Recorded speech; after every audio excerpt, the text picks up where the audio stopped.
অগিন্নিমা, যাচ্ছ কোথায় গো? সিঁড়ি যে শেষ হতে চললো, আর দুপা বাড়ালে ডুবে মরবে যে। পেছন পেছন এত চেঁচাবি না মুখ পুরি, তোদের জন্য মরেও শান্তি নেই। যেখানেই যাই বিচ্যুত দলগুলোকে পাবই। দেখ তো, কাপড় কেচে জলটা কেমন নোংরা করেছিস। পুকুরের নোংরা জলে এতই যখন অসুচ, তাহলে বাড়িতে স্নান করলেই তো পারো গো। হ্যাঁ হ্যাঁ, তাই করব। আর এই পুকুরে পা নামাচ্ছি না বাপু। বৌমা, আমার জলের ঘটিটা এদিকে দিয়ে যাও তো, একটু শুদ্ধ জল ঘরে নিয়ে যাই। আসছি মা।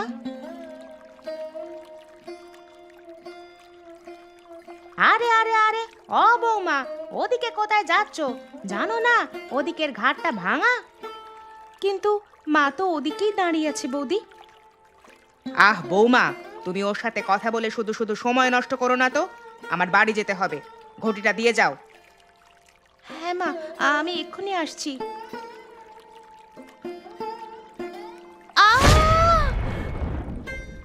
ও মা, এ কি হলো? বৌমা যে জলে ডুবে গেল।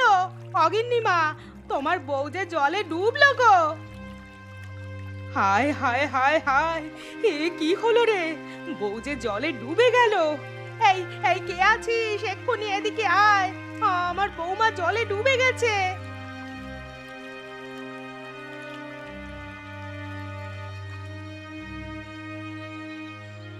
আহারে, আমার বৌমাটা এত তাড়াতাড়ি আমাদের ফাঁকি দিয়ে চলে গেল। ওর বিয়ের গয়নাগুলো যে এখনো পড়ে আছে। এমন তরতাজা একটা প্রাণ চলে গেল। কি করে এই মনকে শান্ত করব বলো? আহ গিন্নি, এত বিলাপ করো না তো। জন্মালে মরতে হবেই, এটা নিয়তির বিধান। বউ কদিন আগে গেছে, এই আর। কিন্তু ওর যে এখনো সৎকার হয়নি, লাশটাও দেখতে পাইনি। খোঁজাখুঁজি তো আর কম করিনি গো। পুকুরে জাল ফেলা হলো, ডুবুরি আনা হলো, কিন্তু কোথাও বৌমাকে পেলাম না। ওগো, আমার বড্ড ভয় করছে গো। সৎকারের অভাবে বৌমার প্রাণ যদি শান্ত না হয়, যদি প্রতিশোধ নিতে চায়, এতগুলো গয়নার লোভ কে সামলাতে পারে বলো? সে ব্যবস্থা আমি করে রেখেছি গিন্নি। আগামী মঙ্গলবার বৌমার মৃত্যুর 4 দিন পূর্ণ হবে। তখন একটু যজ্ঞ করে পুকুর ধারে একটা সমাধি নির্মাণ করলে সাপ মোচন হয়ে যাবে। তা যা বলেছ, আমি যজ্ঞের আয়োজন করছি। তুমি তান্ত্রিক মশাইকে সংবাদটা দাও গিয়ে। তা দেব। আর হ্যাঁ, এ নিয়ে অমলকে কিছু লেখবার দরকার নেই। কটা দিন যাক, আমরা আরেকটা মেয়ে দেখি, শীতের শেষে ওকে জানিয়ে ঘটা করে দ্বিতীয় বিয়ের আয়োজনটা করব। তা তোমার যা ইচ্ছে হয় করো, তবে আমার একটা কথা বাপু, এবার কিন্তু দ্বিগুণ গয়না নিতে হবে। যজ্ঞ শেষ, এবার এই মঙ্গল প্রদীপটা জেলে দিয়ে এসো, এতে বৌমার আত্মা মুক্তি পাবে। দিন বাবা দিন, প্রদীপটা আমি দিয়ে আসছি। ওগো, ওগো, তুমি একা যেও না, আমিও সাথে আসছি। বেশ, তোমরা দুজনেই যাও। আর একটা কথা মনে রেখো, আজকের পর থেকে এই পুকুরের ধারে কখনো আগুন জ্বালাবে না। আগুন জ্বালিয়ে বৌমাকে মনে করেছ তো সর্বনাশ হয়েছে। না না, সে কখনো হবে না। সে পথ আমি বন্ধ করেই দিয়ে যাব। বেশ, যাও তবে।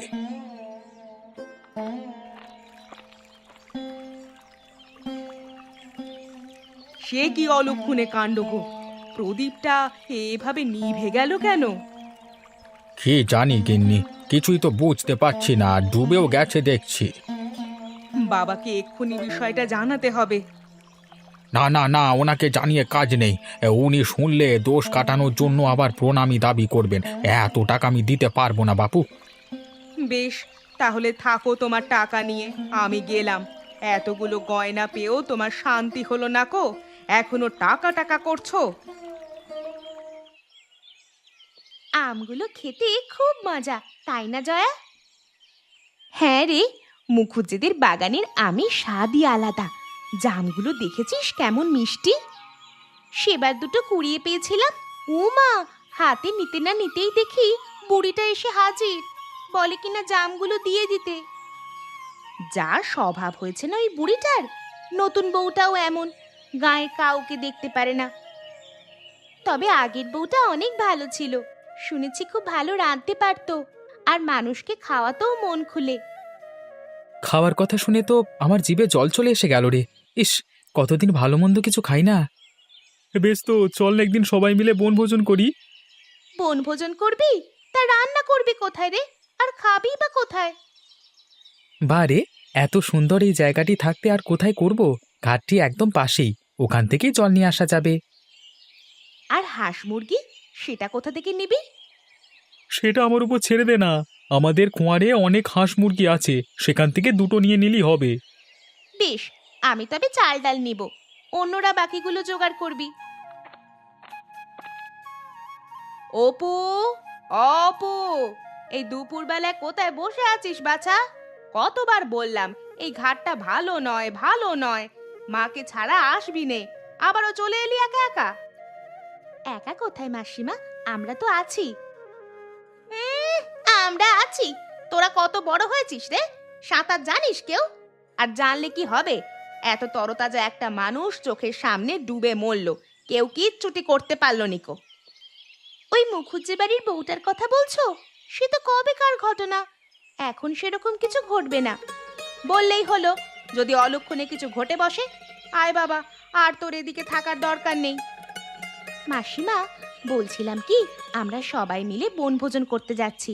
তুমি অপুকে যদি আমাদের সাথে। কি? আমার বাছাই ঘাট পাড়ে বনভোজন করবে? এই খোলা চালাতে খাবে? না না না না, তোরা যা ইচ্ছে কর বাপু, আমি আমার বাচ্চাকে দিচ্ছি নে।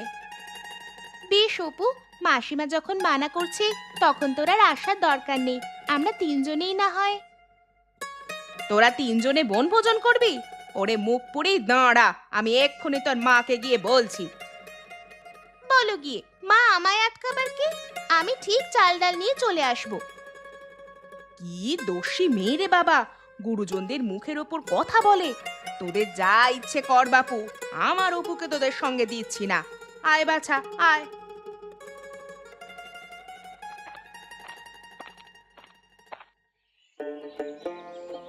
অপু, অপু, আরে আমরা এদিকে রে গাধা।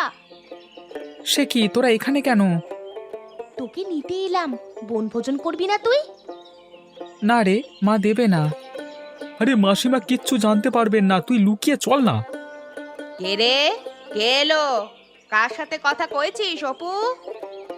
কেউ না মা, কেউ আসেনি। তাহলে পড়ার শব্দ শুনতে পাচ্ছি না কেন? কতবার বলেছি না আস্তে আস্তে না পড়তে? দেখলি লুকিয়ে যাব কিভাবে? বের হতে গেলি মা ধরে ফেলবে। তুই চুপি চুপি পিছনের দরজা দিয়ে বের হয়ে যা, তোর কিছু নিতে হবে না। আমরা চাল ডাল সবই নিয়ে এসেছি, তুই কেবল বের হ।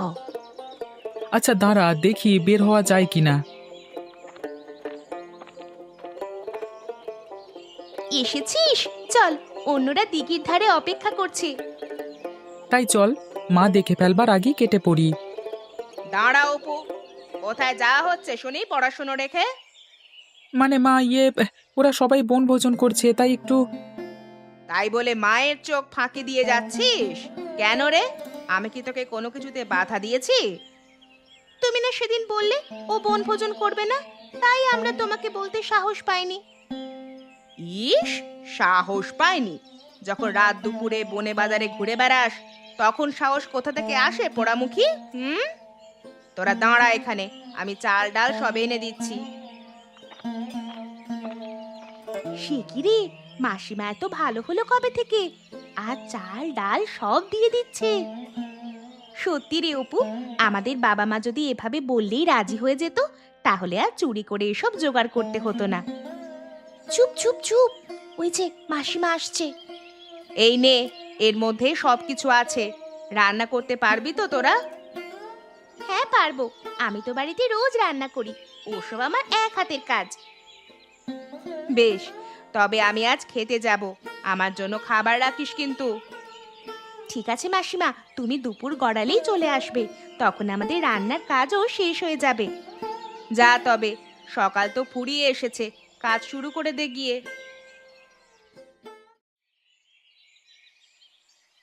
না, খোলা হাওয়ায় ছোলাটা আর ধরানো গেল না, ধোঁয়ায় নাক মুখ বন্ধ হয়ে আসছে। বলি একটু কেরোসিন দিয়ে দাও না, তাহলেই তো আগুন ধরে যায়। ঠিক কথাই বলেছিস গোপী, কেরোসিনের বোতলটাও তো নিয়ে এসেছিলাম, দে তো একটু দেখি। এই তো আগুন জ্বলে উঠেছে। নাও দিদি, আর দেরি করো না, ভাতের হাঁড়িটা চাপিয়ে দাও। না না, আগে ডাল তরকারি রান্না করে তারপর ভাত চড়াবো। মাংসটা এখানে দে তো জয়া। এই নাও, একেবারে ধুয়ে রেখেছি। মশলাগুলো কোথায় রাখলি অপু? একেবারে নুন হলুদ মাখিয়ে বসিয়ে দি। সে কি কথা গো, এভাবে তো রান্না করতে শুনিনি কখনো। তাই তো, কেবল নুন হলুদ দিয়ে রান্না করে আবার কোনো খাবার হয় নাকি? মা তো দেখলাম কত সুন্দর করে রান্না করে।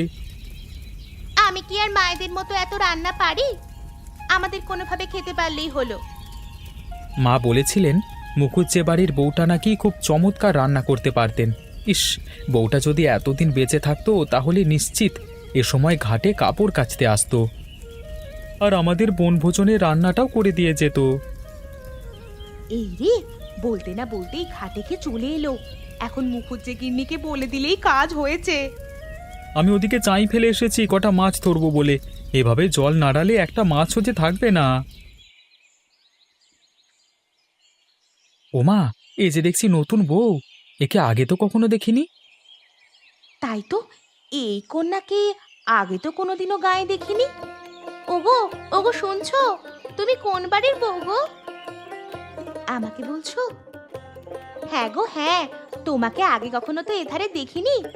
কার বাড়িতে থাকো? মুখুজ্জে বাড়িতে।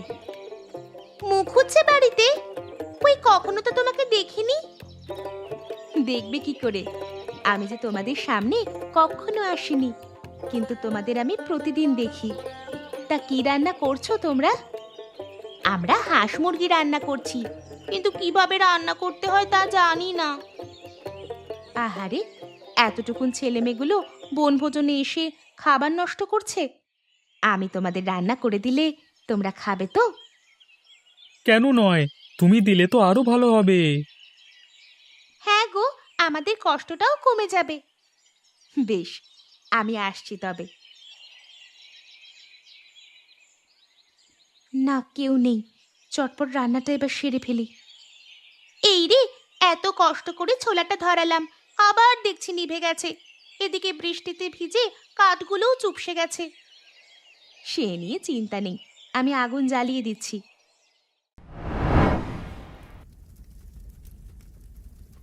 সে কি গো, তোমার মুখ থেকে দেখছি আগুনও বের হয়। ও কিছু নয় গো খোকা, আমি টুকটাক জাদু জানি, তাই কাজে লাগিয়েছি। ও এই কথা, আমার দাদা মশাইও জাদু জানেন, তিনি ডিম থেকে পায়রার বাচ্চা ফোটাতে পারেন। ওসব আমার জন্য ছেলে খেলা। এর চেয়ে ঢের বড় বড় কাজ আমি বাঁ হাতেই করে ফেলতে পারি।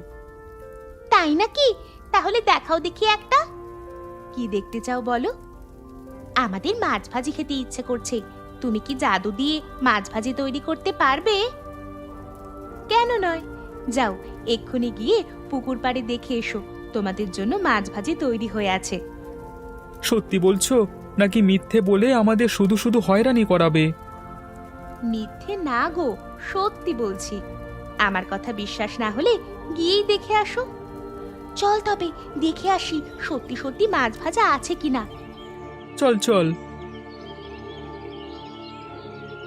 আরে আরে আরে, এই যে দেখছি সত্যিই মাছ ভাজা। তাই তো দেখছি রে, বউটা দেখছি সত্যিই জাদু জানে। জাদুর মাছ খেতে কেমন হবে কে জানে। তোর খুঁতখুঁতে স্বভাবটা আর গেল না মালা, মাছ ভাজা যে পেয়েছি এই ঢের। অপু, অপু, কোথায় গেলি তোরা? ওই যে মা চলে এসেছে। ওমা, এদিকে আমি। জলের ধারে কি করছিস হতভাগা? উঠে আয়, উঠে আয় বলছি। গিয়েছিলাম মাছ ভাজি আনতে। ওমা, বউটা গেল কোথায়? তাই তো রে, একটু আগেই তো রান্না করতে দেখে গেলাম। কোথায় বউ? কার কথা বলছিস? এখানে তো কাউকে দেখতে পেলাম না। ওই বাড়ির একটা বউ এসে রান্না করে দিয়ে গেল গো। ও মা, এর মধ্যে সব রান্নাও হয়ে গেল। তাই তো দেখছি। আমার খুব খিদে পেয়েছে আবার, তোরা খেতে দে তো বাছা আমায়। হ্যাঁ হ্যাঁ, বসো, রান্না যেহেতু শেষ খেয়ে ফেলি সবাই। কেমন হয়েছে খেতে কাকিমা? ভালো হয়েছে। তা রান্নাটা করেছে কে? ওই বউটাই সব রান্না করলো। খেতে মায়াবতীর হাতের রান্নার মতোই তো লাগছে, একেবারে সেই স্বাদ। 20 বছর পরও মুখে লেগে আছে। তোরা চিনবি না, মুখুজ্জে বাড়ির বড় বউ। এই পুকুরের জলে যে মারা গিয়েছিল তার কথাই বলছি। আর এখানেই তার সমাধি তৈরি হয়েছিল। সেও তোদের জন্মের আগের ইতিহাস। আমার তখন বিয়ে হয়েছে কেবল। ও আচ্ছা, এ সেই মায়াবতী যে এই পুকুরে ডুবে মারা গিয়েছিল। আবার রান্নার স্বাদও এক। এই মেয়েটি সেই নয় তো? কি রে অপু, বিড়বিড় করে কি বলছিস? না মা, ও কিছু নয়। কি রে অপু, শুয়ে পড়লি যে? খাবি না রাতে? না মা, খেতে ইচ্ছে করছে না। দুপুরবেলায় যা খেয়েছি পেট ভরে আছে। দুপুরে তো কিছুই খেলি না বাছা। আচ্ছা, তোর কি হয়েছে বলতো?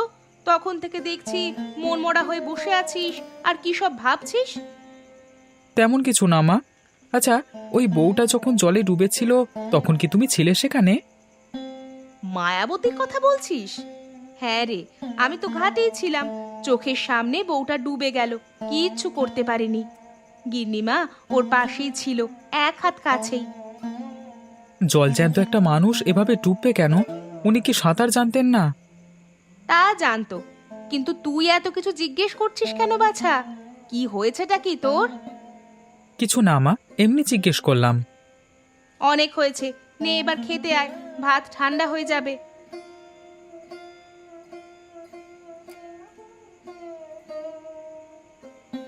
না, আমি আর ঘুমাতে পারছি না। সারাক্ষণ একটা চিন্তাই মাথায় আসছে। আজকে যে এসেছিল সে কে?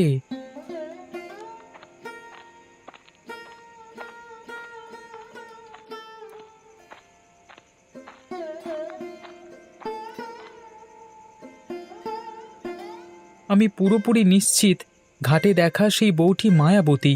ও জল থেকে উঠে এসে আমাদের রেঁধে দিয়ে গেছে। আমার মন বলছে ও এই পুকুর ঘাটের কোথাও বাস করে। ওই তো সেই বউটি। আমি আগেই ভেবেছিলাম এখন এলে ওকে পাওয়া যাবে। সে কি, তুমি এখানে? আমি তোমার খোঁজে এসেছি। তুমি তো ওই জলে ডোবা বউটি। হ্যাঁ, আমি ওর আত্মা। কিন্তু তুমি কি করে জানলে? আমি দুপুর থেকে তাই ভেবেছিলাম। আমি তোমার কাছে একটা কথা জানতে এসেছি। এত অল্প জলে কিভাবে ডুবলে তুমি? আর তুমি তো সাঁতারও জানতে শুনেছি। আমি ডুবে মরিনি, আমাকে ডুবিয়ে মারা হয়েছিল। ডুবিয়ে মারা হয়েছিল? হ্যাঁ, আমি পুকুরের যে জায়গাটায় ডুবেছিলাম সেখানে ঘাটটা ভাঙা ছিল। আর সেই ভাঙা অংশটাতে আগে থেকেই মাছের জাল বিছিয়ে দেওয়া হয়। ফলে আমি সেখানে পা দিতেই তলিয়ে যেতে থাকি। আমার পায়ে জাল আটকে যাওয়ায় সাঁতারও দিতে পারিনি। সে কি কথা? কে করেছিল এই কাজ? কি আর করবে, আমার শ্বশুর আর শাশুড়ি মা। কিন্তু ওনারা শুধু শুধু তোমাকে মারতে যাবেন কেন? তোমাদের সাথে ওনাদের কোনো শত্রুতা ছিল? আমার বিয়ের সময় বাবার বাড়ি থেকে অনেক টাকা পয়সা আর গয়না দেয়। ওনাদের সেগুলোর প্রতি লোভ ছিল, তাই আমাকে মেরে আমার সব সম্পত্তি ওনারা লুকিয়ে ফেলে। সেই গয়নাগুলোর জন্য আমার এখনো মুক্তি হয়নি জানো। এগুলোর জন্যই আমার আত্মা এই পুকুরের জলেই রয়ে গেছে। গহনাগুলো ফিরিয়ে দিলে তোমার আত্মার মুক্তি হবে? হ্যাঁ অপু, তুমি কি পারবে গয়নাগুলো আমায় ফিরিয়ে দিতে? গহনাগুলো কোথায় লুকানো আছে তা তো আমি জানি না। কি করে ওগুলো তোমায় ফিরিয়ে দেবো বলো? আমি জানি সেগুলো কোথায় আছে। তোমাকে বলে দিলে সেখান থেকে উদ্ধার করে আনতে পারবে। তারপর পুকুরের জলে ফেলে দিলেই আমি এই জীবন থেকে মুক্তি পাবো। বেশ, বলো তাহলে কোথায় আছে তোমার সেই গহনা? মুখুজ্জে বাড়ির আমবাগানের মাঝখানে একটা ভাঙা ঘর আছে। সেই ঘরের ভিতরে একটা অশ্বত্থ গাছ আছে। তার নিচেই পোঁতা আছে আমার গহনার বাক্স। বেশ, আমি এক্ষুনি সেখান থেকে তোমার গহনা নিয়ে আসছি। এই সেই অশ্বত্থ গাছ। এর নিচে খুঁড়লেই মায়াবতীর গহনা পাওয়া যাবে। যাই, আর সময় নষ্ট না করে জায়গাটি ঘুরতে শুরু করি।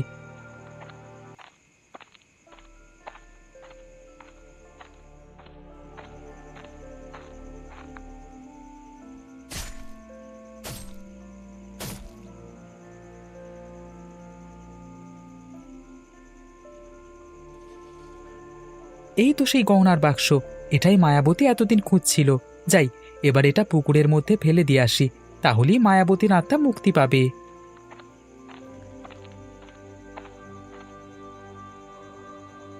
ওগো, আমি যে এটা মানতে পারছি না গো। কে করলো এই অনাসৃষ্টি কাণ্ড? কে আমার সব গহনা নিয়ে গেল? আমি আগেই বলেছিলাম গিন্নি, গহনাগুলো ঘরে রাখো, তখন আমার কথা শুনলে এমন হতো না।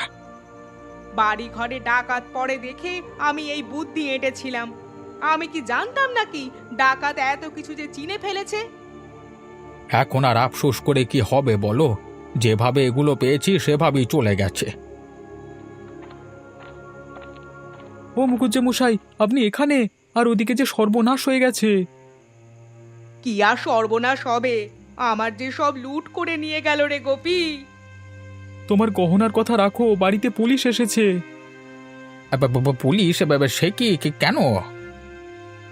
সে কি কথা? তোমরা কি কেউ ছিলে না নাকি জানো না? আজ সকালে তোমাদের বড় বউয়ের মরা দেহ পুকুরের জলে ভেসে উঠেছে। 20 বছর পর মায়াবতীর মরা দেহ ভেসে উঠল? সে কি বলছিস? শুধু কি তাই, ওনার শরীরে মাছের জাল ছড়ানো ছিল। তা দেখে সবাই নিবারণ মাঝিকে সন্দেহ করছে এটা নাকি নিবারণ মাঝির জাল ছিল। পুলিশও মাঝিকে ধরে থানায় নিয়ে গেছে। সে কি? পুলিশ নিবারণকে ধরে ফেলেছে? ওগো ওগো, এখন আমাদের কি হবে গো? ওরা যে সব কিছু জেনে ফেলবে। যা হওয়ার তা হয়ে গেছে গিন্নিমা।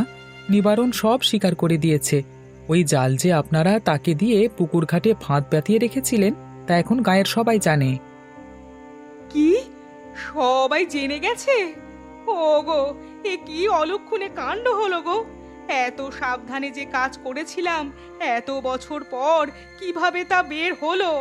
কে করলো এত বড় সর্বনাশ?